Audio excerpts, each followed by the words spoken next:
guys. Nainisulod sa among house guys. So sa kwarto. Ikuan lang siya guys. Dili din na sa among kwarto guys. Yes. Waknit na. Waknit. Nga lupad-lupad siya guys. Waknit. Aboy ang digit eh. Ayaw. So dahil lang na siya. Magawa sila na idea. Kung sa kaya niya siya guys. No? Waknit na. Kung sa ibig sabihin na ni guys. This is anong ibig sabihin nito guys. Guys, dire lang siya. Nagpando lang siya guys. Hawa lagi mo dira.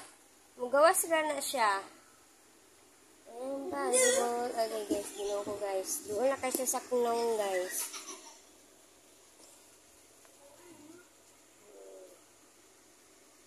Makagikan. Ang sunod mang kadure. Kapoy na ka.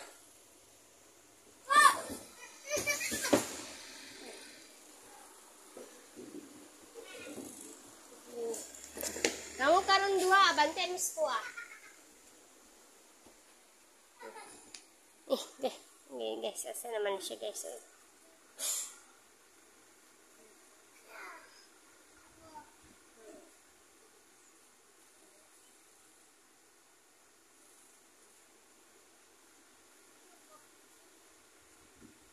Gawas na siya guys. Ayan.